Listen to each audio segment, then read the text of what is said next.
मेरा नाम माया है। मेरा संबंध एक ऐसे घराने से था जहां बेटियों की शादी जल्दी कर दी जाती थी। मेरे पापा का अपना कपड़ों का शोरूम था। मेरी मम्मी सोशल वर्कर थी। घर में परवरिश करने के लिए सिर्फ मेरी एक बुआ थी जो दादा दादी के मरने के बाद हमारे साथ ही रहा करती थी। मेरी मम्मी बुआ के साथ बहुत अच्छा व्यवहार रखती थी, मगर बुआ मम्मी को हर समय बुरा भला कहती रहती थी। पापा जब भी घर में आते तो आते ही उनको मम्मी की शिकायतें लगा देती। कभी पापा एक कान से सुनकर दूसरे कान से निकाल देते तो कभी कभी मम्मी की शामत भी आ जाती थी।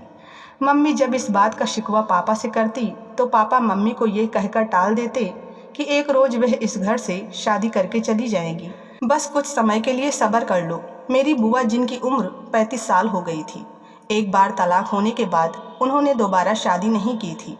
पापा चाहते थे कि उनकी दूसरी शादी हो जाए, लेकिन बुआ की शादी कहीं हो ही नहीं पा रही थी। पापा ने मेरी जिम्मेदारी बुआ को सौंप रखी थी ताकि बुआ का ध्यान बटा रहे, मगर बुआ ने इस बात को भी अपनी आन का मामला बना लिया था।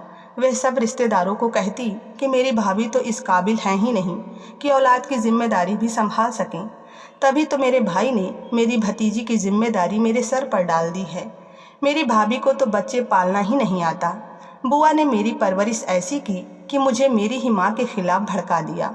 बुआ हमेशा कहती कि तुम्हारी माँ तुम्हें समय नहीं देती, जबकि बाकी दुनिया के दिखाने के लिए दुनिया वालों की मदद करती रहती हैं। मैं अपनी माँ से जब इस बात का शिकवा करती तो वह कह देती कि तुम्हारी बुआ सब झूठ बोलती हैं, मेरे खिलाफ भड़काने की ये उनकी साजिश है। भला अपनी औलाद से बढ़कर भी कोई प्यारा होता है? मैं तो उन दोनों की बातों से दिमागी मरीज बनती जा रही थी। मैं हर समय सोचती रहती कि कौन सच्चा है और कौन झूठा। एक रोज़ दोपहर का समय था, जब मैं अपने कमरे में बैठी पढ़ाई कर रही थी। तभी मेरी बुआ मेरे पास आई और बोली कि तुम्हारी माँ तो तुमसे बिल्कुल मोहब्बत ही नहीं करती। मैं बुआ की बात पर चौंक गई, क्योंकि इस समय इस बात का जिक्र करना कोई मतलब नहीं बनता था। मैंने सवालिया नज़रों से बुआ की तरफ देखा। बुआ कहने लगी कि तुम्हारे एग्ज़ाम शुरू हो रहे हैं, मगर तुम्हारी माँ को जरा भी परवाह नहीं है कि तुम्हारे पास बैठकर तुम्हें कुछ तैयारी ही करवा दी। मैंने बुआ को अफसोस से देखा और अपने काम में फिर से लग गई। मगर उस दिन मैं इतना तो जान गई थी कि बुआ जानबूझकर मुझे मेरी माँ के खिलाफ भड़काती हैं। मगर मैं अपनी बात साबित करने के लिए एक बार अपनी माँ से भी बात करना चाहती थी। शाम के समय जब सब लोग खाने पर मौजूद थे तो मैंने मम्मी से कहा कि मम्मी, क्या आप मेरी खातिर अपना सोशल वर्क छोड़कर मुझ पर ध्यान नहीं दे सकती हैं? पहले तो मेरी माँ मेरी बात पर चौंक गई।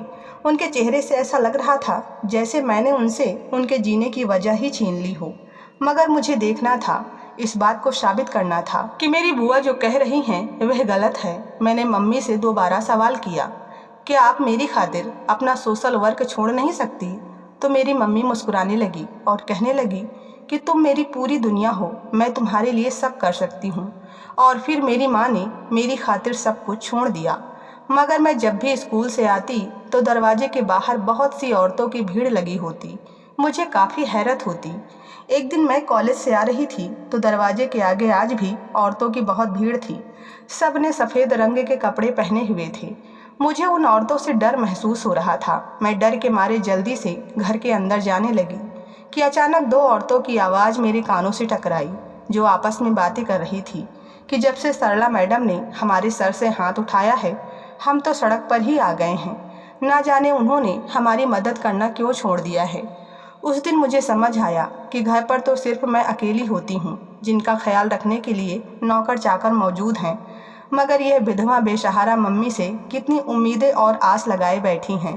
घर में दाखिल होते ही मैं अपनी माँ के साथ लिपट गई और फूट फूट कर रोने लगी और अपनी माँ से माफ़ी मांगी कि मैं उनको इतने अच्छे काम करने से रोक रही थी।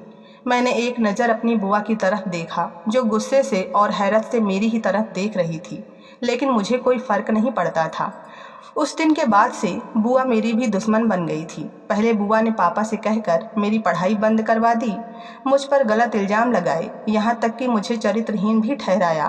पापा ने भी बुआ की बातों का विश्वास कर लिया और फिर ना जाने कहाँ से एक बड़ी उम्र का लड़का ढूंढकर मेरी शादी उससे तय कर दी, जबकि मैं अभी और पढ़ना चाहती थी। मगर मेरी बुआ का यही कहना था कि जितनी जल्दी शादी हो जाए लड़की के लिए उतना ही अच्छा होता है। बुआ खुद तो अपना घर बसा न सकी, मगर दूसरों को नसीहतें देना वो अपना फर्ज समझती थी। मेरे दिल में बुआ के लिए नफ़रत और भी बढ़ गई थी। मेरी मम्मी कहती कि सब नंदें एक जैसी ही होती हैं। मम्मी की बातों से मेरे दिल में भी ननंद शब्द के लिए नफ़रत पैदा हो गई थी। फिर आर्यन के साथ मेरी शादी हो गई। उनकी उम्र 35 साल और उस समय मेरी उम्र 22 साल थी। लेकिन वो देखने में हैंडसम लड़का था। मुझे अब अपनी ज़िंदगी से कोई शिकवा नहीं थी। मेरी शादी जहाँ हुई, मेरे पति की भी एक बहन थी जिसकी उम्र अभी 15 साल थी। मैं जब शादी करके अपने ससुराल गई तो मेरी ननंद मुझसे मिलने तक नहीं आई, जबकि मेरे पति का कोई और बहन भाई नहीं था। ससुराल में सिर्फ मेरी सास, मेरे पति और एक ननंद रोशनी ही थी। मेरा पति बहुत ही चुप चुप रहने वाला आदमी था। घर का माहौल भी बहुत अजीब था। उस पर भी मेरी ननंद की अकड़ ने मुझे नंद से बेजार कर दिया था। हर वक्त वो अपने कमरे में घुसी रहती। मुझे उनका रवैया बहुत अजीब लगता। बाकी घर वाले भी उसके साथ ज़्यादा बातचीत नहीं करते थे। एक दिन मैंने अपनी सास से पूछा कि आपकी बेटी अकेली कमरे में क्यों बंद रहती है, तो सास कहने लगी कि वह तन्हाई पसंद है, उसको सबके साथ बैठकर घबराहट महसूस होती है। मगर मैं जानती थी कि मेरी सास मुझसे कुछ छुपा रही हैं, क्योंकि मेरी सास की बातें कुछ और थीं और उनकी आंखें कुछ और कह रही थी। वह मेरे साथ नज़र मिलाकर भी बात नहीं कर रही थी। एक दिन आधी रात का समय था जब किसी के रोने की आवाज़ मेरे कानों से टकराई। वह आवाज़ बहुत तेज़ थी। मेरी आंखें जैसे ही खुली, मैंने अपने कमरे में इधर उधर देखा तो वहाँ सब ठीक था। आर्यन भी सो रहे थे। मगर अगली सुबह मेरे हैरत की हद न रही जब मेरी सास ने मेरे पति को बताया कि रोशनी कुछ महीनों के लिए अपनी नानी के घर रहना चाहती है। कुछ समय बाद हम उसे वापस ले आएंगे। मुझे सास की बात हैरत में डाल गई थी, मगर मैं खामोश रही। लेकिन ये कुछ महीने मैंने बहुत ही बेचैनी से गुजारे थे। कुछ महीने बाद वो हुआ जिसको देखकर मेरे होश उड़ गए, क्योंकि मैंने रोशनी के हाथ में एक छोटा सा बच्चा पकड़ा हुआ देखा। मेरी ननंद तो अभी सिर्फ 15 साल की थी और उसने एक बच्चा जन्म दे दिया था। मगर मेरी सास के अलावा इस बच्चे को और मेरी ननंद को कोई भी देख नहीं रहा था। सब उन दोनों से नफरत कर रहे थे। सब मेरी ननंद को बदकिरदार और भला बुरा कह रहे थे। घर में क्या हो रहा था मुझे तो कुछ भी समझ नहीं आ रहा था। अचानक से यह बच्चा कहाँ से आ गया और सब उसको ननंद का ही बच्चा कह रहे थे। मगर एक बात जो हैरत की थी, मैंने अभी तक उस बच्चे का चेहरा नहीं देखा था। वह किसी को अपने बच्चे की शक्ल नहीं देखने देती थी। मेरी ननंद पूरे मोहल्ले में बदनाम हो गई थी। मोहल्ले वाले मेरी सास की परवरिश पर उंगली उठाने लगे थे। मगर मेरी ननंद रोज सबको यही कहती कि मैं चरित्रहीन नहीं हूँ, मैंने कोई पाप नहीं किया है। लेकिन किसी ने उसकी एक न सुनी। मुझे भी रोशनी पर भरोसा नहीं था। मुझे भी ऐसा ही लगता था जैसे वह झूठ बोल रही है।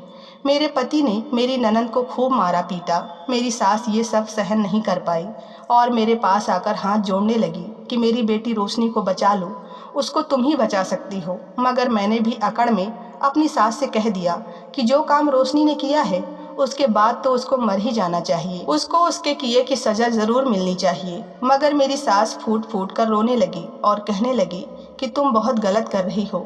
हकीकत जाने बगैर किसी पर इल्ज़ाम लगाना बहुत ही बड़ा पाप होता है। मगर मेरे ऊपर कोई भी फ़र्क नहीं पड़ा था। मेरी सास हार्ट अटैक आने से मर गई। मोहल्ले वाले और रिश्तेदार आना शुरू हुए तो मैंने ज़ोर ज़ोर से रोना चीखना शुरू कर दिया कि मेरी सास की मौत मेरी नंद की बदनामी की वजह से हुई है। पूरा मोहल्ला और रिश्तेदार मेरी ननंद रोशनी को भला बुरा कहने लगे। सास की अर्थी उठी तो मेहमान भी धीरे धीरे अपने घरों को चले गए। अंतिम संस्कार के बाद मेरा पति घर आया तो बहुत गुस्से में था। मैंने सोचा लोहा गर्म है। मैंने अपनी ननंद के बारे में आर्यन को बहुत भड़काया। बाहर लोगों ने रोशनी का नाम ले लेकर उनका जीना हराम कर रखा था। पति के कमरे में जाते ही चुपके से मैं रोशनी के कमरे में चली गई। वो अपने बच्चे को सीने से लगाए रो रही थी। मैंने आओ देखा न ताओ और उसको बालों से पकड़कर खींच कर उठा दिया। मैंने अपनी ननंद को कहा कि अपने आंसू किसी और के सामने बहाओ। तुम्हें जो करना था वह तुमने कर लिया। अब मुँह छुपाए घर के अंदर क्यों बैठी हो? हिम्मत है तो घर के बाहर जाकर सब लोगों का सामना करो। तुमने अपने भाई को कहीं मुँह दिखाने के काबिल नहीं छोड़ा है। वह लोगों के सामने सर झुका कर चलता है। मैंने रोशनी को खूब बुरा भला कहते हुए घर से निकाल दिया। रोशनी रोती रही पर मैंने उसकी एक भी न सुनी। अब मैं बहुत खुश थी। मुझे ऐसा लगा जैसे मैंने अपनी माँ का बदला पूरा कर लिया हो। मगर मैं भूल गई थी कि हर इंसान एक जैसा नहीं होता, हर किसी की अपनी मजबूरी होती है, हर किसी का अपना नेचर अलग होता है। वह मेरी बुआ थी और यहाँ मेरी ननंद रोशनी है। मेरी माँ का बदला मेरी बुआ के साथ है, मगर मैं वह बदला अपनी ननंद से क्यों ले रही थी? पहले पहले मुझे खुद डर महसूस हुआ था कि शायद मेरा पति मुझ पर गुस्सा करेगा कि तुमने मेरी बहन को घर से क्यों निकाल दिया। जब मेरे पति ने मुझसे पूछा कि रोशनी कहाँ है, तो मैंने उसे साफ शब्दों में कह दिया कि मैंने तुम्हारी बहन को घर से निकाल दिया है। जब तक वह इस घर में रहती तब तक बदनामी का कारण बनती, इसीलिए मैंने उसे घर से निकाल दिया है। मुझे लगा मेरा पति मेरी बात सुनने के बाद मुझ पर बरस पड़ेगा, मगर पति का रवैया मेरे उम्मीद के बिल्कुल उलट था। जब मेरे पति ने कहा कि तुमने बहुत अच्छा किया, ऐसी लड़कियों को तो जिंदा दफन कर देना चाहिए, मगर अगली ही रात मुझे घर में कुछ अजीब सी हलचल महसूस होने लगी। मैं सारा दिन घर के काम करती, पर रात होते ही रोशनी के कमरे से रोशनी के सिसकियों की आवाज़ें आने लगती। मुझे लगता कि शायद ये मेरा वहम है, क्योंकि रोशनी तो कमरे में है ही नहीं। मैंने तो उसे कब का निकाल दिया था, मगर फिर भी मुझे यह आवाज़ें सुनाई दिया करती थी। अब मुझे डर लगने लगा था, क्योंकि वह कमरा तो बिल्कुल खाली था। इस बार जब रोशनी की सिसकियों की आवाज़ आई तो मैंने रोशनी के कमरे की तलाशी ली, मगर वह कमरा तो बिल्कुल खाली था, वहाँ तो कुछ भी मौजूद नहीं था। धीरे धीरे मेरा डर बढ़ने लगा। मैं सारा दिन तो काम काज में बिजी रहती, मगर पति के आते ही जल्दी से अपने कमरे में चली जाती। मैं रात के समय बहुत कम बाहर निकलती। मेरी हरकत मेरा पति भी देख रहा था, मगर वह कुछ बोलता नहीं था। एक दिन रोशनी के कमरे से दोबारा से रोने की आवाज़ आने लगी, तो मैं डर के मारे तुरंत कमरे में आ गई और मैंने आर्यन को सब हकीकत बता दी। मैंने महसूस किया कि मेरी बात सुनने के बाद मेरे पति के चेहरे से भी परेशानी झलक रही थी। सारी रात बेचैनी से काटने के बाद अगली सुबह मैंने सोच लिया था कि मैं रोशनी के कमरे की तमाम चीज़ें बाहर निकाल कर फेंक दूंगी, ताकि वह कमरा बिल्कुल खाली हो जाए। मैंने अपनी एक पड़ोसन को अपने घर बुला लिया, जो मेरी बहुत अच्छी दोस्त भी बन गई थी, और उसके साथ मिलकर सारा सामान पड़ोसी के घर भेज दिया और मुझे लगा कि मैं सुकून से रह सकूंगी। मगर यह भी मेरी गलतफहमी थी। उसी रात मेरे पति को काम के सिलसिले में शहर से बाहर जाना पड़ा, तो पूरे घर में मैं बिल्कुल अकेली थी।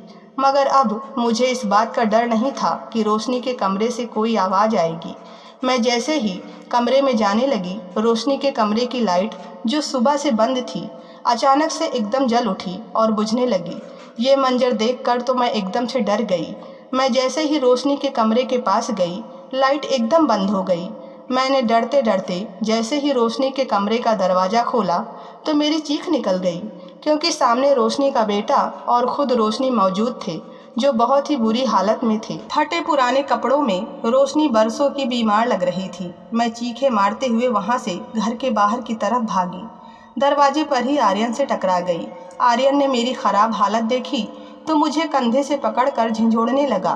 बोला, क्या बात है माया, तुम इतनी घबराई हुई क्यों हो? मैंने कहा, रोशनी के कमरे में रोशनी और उसका बेटा मौजूद है, वह बहुत ही बुरी हालत में है। आर्यन ने कहा, रिलैक्स करो, कुछ नहीं है। मेरा पति मुझको तसल्ली देते हुए कमरे में चला आया, मगर अब मुझे दिन रात बेचैनी रहती थी। एक दिन मैंने अपने पति से पूछा कि रोशनी तो बहुत छोटी थी, फिर उससे इतना बड़ा पाप कैसे हो गया? मेरे पति ने कहा कि यह एक राज है और मैंने अपनी माँ से वादा किया था कि मैं यह राज कभी नहीं खोलूँगा। मेरे पति ने मुझे सच्चाई बताने से इनकार कर दिया, तो मुझे अब थोड़ी थोड़ी शर्मिंदगी महसूस होने लगी। रोशनी के साथ मेरी कोई जाति दुश्मनी नहीं थी, मगर जो मैंने अपने घर में अपनी मम्मी और बुआ के बीच देखा था, यहाँ भी ननंद और भाभी का वही रिश्ता समझकर उसकी बुनियाद पर मैं खुद को असुरक्षित महसूस कर रही थी। और फिर मैंने अपनी ननंद पर जुल्म करना शुरू कर दिया था। अब मैं दिमागी मरीज बनती जा रही थी। ऐसा लग रहा था कि मैं पागल हो जाऊंगी। मुझे हर समय हर जगह सिर्फ रोशनी ही नज़र आती थी। फिर एक दिन मेरे पति मुझे एक डॉक्टर के पास ले गए और मेरा इलाज चलने लगा। मैं मशीनों में जकड़ी बिस्तर पर लेटी हुई थी। जब आर्यन मेरे पास आया, कहने लगा, कैसा महसूस कर रही हो?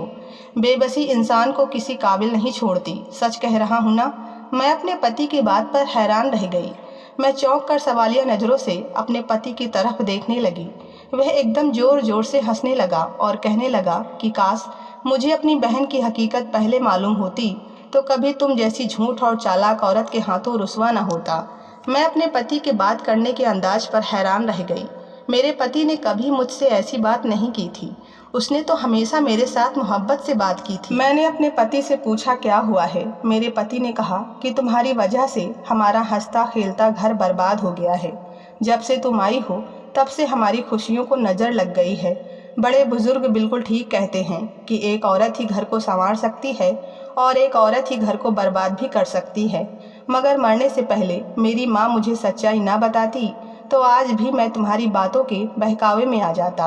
वह तो भगवान की कृपा है कि समय रहते मुझे हकीकत का पता चल गया। मेरा पूरा शरीर अपने पति की बातों पर कांप रहा था। मेरा दिल घबराने लगा। मैंने जब अपने पति से पूछा क्या रोशनी गुनहगार नहीं है, तो आर्यन ने अपनी आंखों में आए आंसू पोंछते हुए कहा कि मेरी बहन तो बिल्कुल पाक साफ थी। उसके साथ तो जुल्म हुआ था, मगर हमारी बदनामी ना हो जाए इसीलिए अकेले ही सब कुछ सहन करती रही। मैं आंखें फाड़े अपने पति की तरफ देख रही थी और उसकी बातें सुन रही थी, मगर रोशनी की हकीकत जानकर मेरे सर पर आसमान टूट पड़ा। मेरे पति ने बताया कि रोशनी बहुत ही इंटेलिजेंट लड़की थी, पढ़ाई में हमेशा फर्स्ट आती थी, जबकि वहाँ के सबसे बड़े प्रोफेसर का बेटा हर साल फेल हो जाता था। प्रोफेसर जिसको एक पिता के समान समझा जाता है, जिसका स्थान सगे बाप से भी ज़्यादा रखा जाता है, लेकिन कभी कभी वही अपना महत्व भूल जाता है और इंसानियत से गिर जाता है।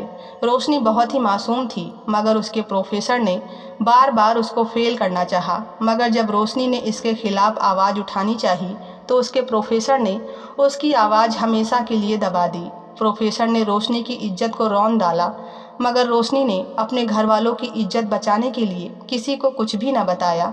मगर जब वह प्रेग्नेंट हुई तो उसने अपनी माँ को सारी हकीकत बता दी। वो ये बच्चा गिरवाना चाहती थी, मगर डॉक्टर ने कहा कि बच्चा गिराने में रिस्क है, ऐसा करने से रोशनी की जान भी जा सकती है, क्योंकि रोशनी की उम्र उस समय बहुत कम थी।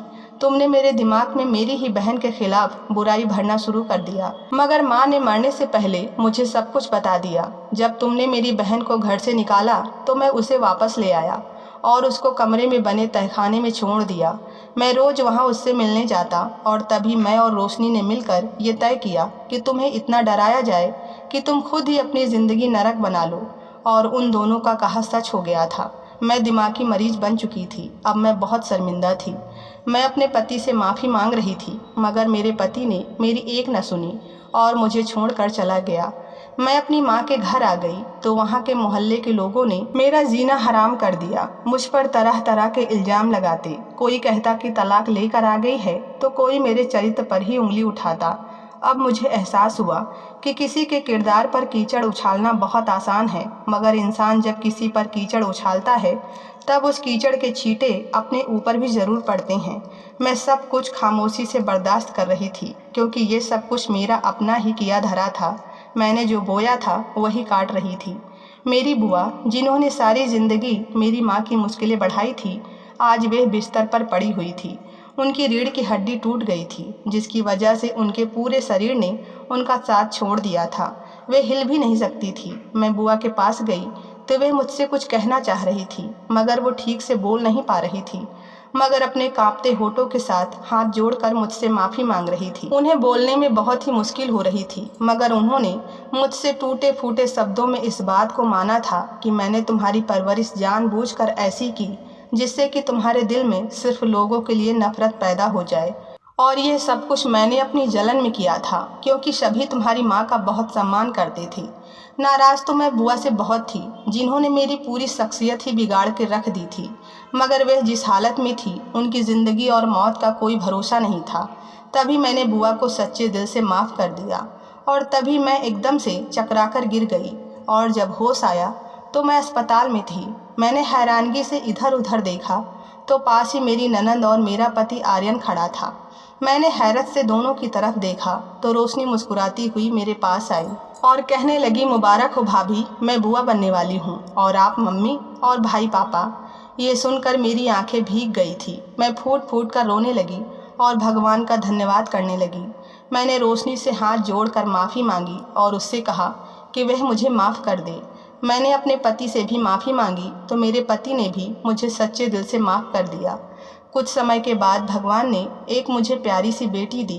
जिसको मैंने अपनी ननंद की गोद में दे दिया और कहा कि आज से यह तुम्हारी बेटी है, इसकी पढ़ाई और परवरिश सब तुम्हारी जिम्मेदारी है। मैं खुद को इस काबिल ही नहीं समझती थी, क्योंकि मेरी परवरिश जिन हाथों में हुई थी उन हाथों का असर अब भी मुझ में बाकी था। मैं नहीं चाहती थी कि मेरी किसी भी बुराई का असर मेरी बेटी पर पड़े, इसलिए मैंने अपनी बेटी को अपनी नंद के हवाले कर दिया। आज मेरी बेटी 15 साल की हो चुकी है और रोशनी का बेटा 16 साल का। रोशनी की उम्र 30 साल हो चुकी है।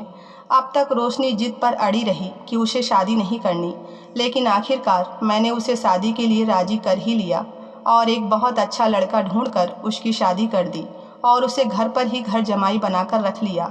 रोशनी के पति को मैंने सारी सच्चाई बता दी थी।